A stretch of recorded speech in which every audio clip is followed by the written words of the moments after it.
de forma virtual.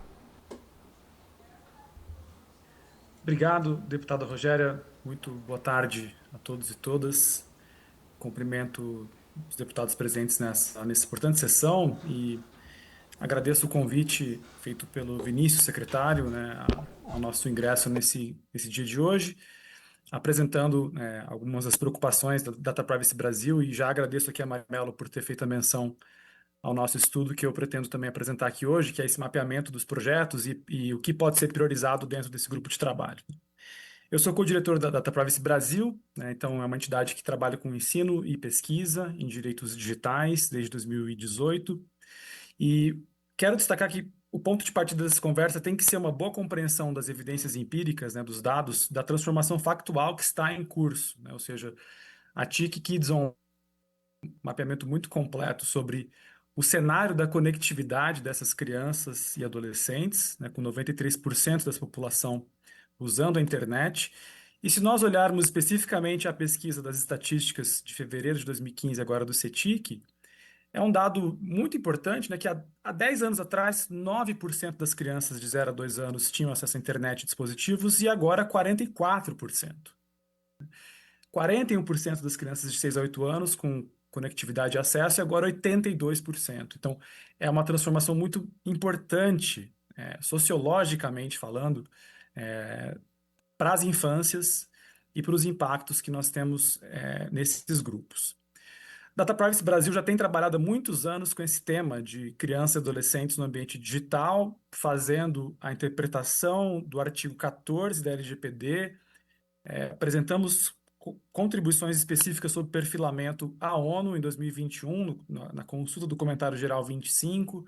Trabalhamos, né, junto com a Alana, num grupo de estudos, junto com a ADC, para criar modelos de interpretação de proteção ao melhor interesse da criança, quando nós fazemos a interpretação do parágrafo 4º do artigo 14, e fizemos uma série de estudos e contribuições para a ANPD, né? Aqui cumprimento também a coordenação de fiscalização que está presente pela ANPD e o trabalho feito, que é esse diálogo, né, com a sociedade civil sobre um regime mais protetivo para as crianças, né, na interpretação da LGPD, que acho que é algo que está em curso, muito importante, e que a Data Privacy, junto com a Alana, junto com a AB de São Paulo, junto com várias entidades, tem trabalhado incessantemente nesse tema e feito apresentações, inclusive proposições muito concretas para a NPD, inclusive de metodologias como o Children's Right Impact Assessment, que são avaliações de impacto focadas em crianças, especialmente para a vedação da exploração comercial, né? Inclusive, no aniversário de 6 anos da LGPD, nós fizemos uma campanha de priorização da proteção de crianças e adolescentes perante a NPD, e trabalhamos com uma série de investigações com parceiros, né? A própria Maria Mello comentou o trabalho da Human Rights Watch, que mostrou uma vulnerabilidade específica, em bases de dados de IA, com riscos, né, de exposição de informações de crianças, e esses casos serviram para dar mais visibilidade, antes mesmo da discussão do ECA Digital. Nós também participamos nos últimos anos da discussão do ECA Digital, desde a sua origem, e quero reforçar aqui, já que o grupo de trabalho da Câmara tem essa missão de olhar para o tema de educação digital e proteção de dados pessoais, que o ECA Digital ele cobre muitos temas importantes, né? Ele tem um avanço muito substancial com relação à LGPD, com a vedação da exploração comercial, que é um fundamento. Ele traz a privacidade como conceito interpretativo para o melhor interesse da criança, né, no artigo 5º, parágrafo 2º.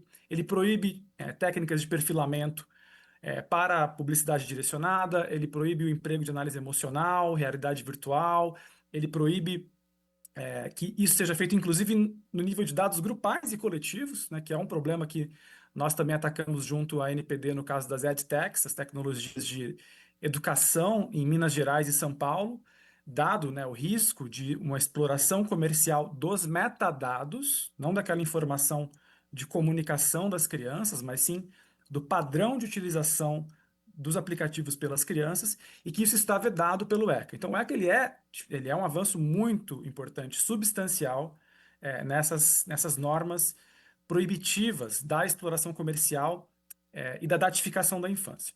Agora, quando nós olhamos para o problema colocado aqui, nesses mais de 100 projetos, né, aqui faço menção a essa pesquisa que nós publicamos sobre a categorização dos mais de 150 projetos de lei que estão em discussão aqui no grupo de trabalho, né, os projetos de adultização, nós vamos encontrar alguns vetores, né, alguns eixos de análise que são importantes porque não estão cobertos pelo ECA Digital e que podem ser aproveitados para avançar algumas discussões. Vou aproveitar esses 4 minutos e meio finais para discutir o que nós identificamos nessa pesquisa e como nós fizemos, né? Essa pesquisa está online, pode ser acessada, todos os conteúdos da Data Privacy são em formato aberto, em Creative Commons. Também está incluído no memorial entregue ao grupo de trabalho, deputado Rogério, com os links acessíveis.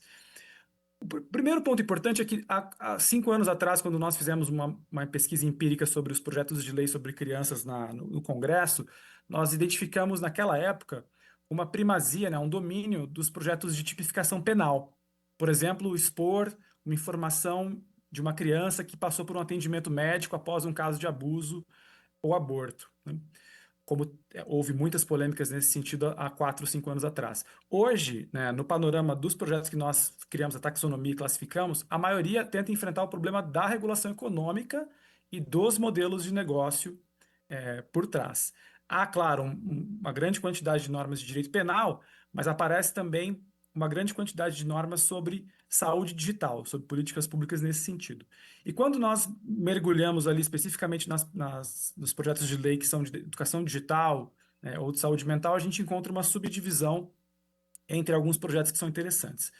Quais deles que a gente poderia mencionar aqui como são projetos que estão no âmbito desse GT que buscam atacar alguns problemas concretos?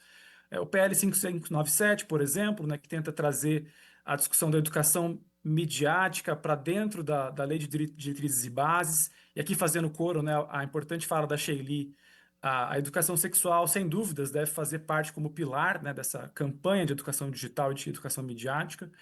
O PL 3224, né, de 2024, que tenta criar uma campanha nacional de utilização consciente da tecnologia com ações educativas e que traz uma proposta, né, de advertência sobre riscos potenciais, muito parecido com a discussão nos Estados Unidos, feito pelo médico-geral dos Estados Unidos ano passado, de um alerta, né, uma rotulagem de riscos em plataformas de mídias sociais. Se nós olharmos no detalhe, né, esse documento do governo dos Estados Unidos, do US Surgeon, ano passado, eles vão apresentar recomendações muito concretas, não só para melhorar aquilo que o ECA já cobriu, né, como evitar o acesso a conteúdo nocivo, mas um ponto importante é o crescimento, né, das patologias e dos problemas que a comunidade médica tem identificado com relação ao uso excessivo de plataformas e que demandam que as plataformas compartilhem dados relevantes para a pesquisa na área da saúde por esses pesquisadores e reguladores. Então,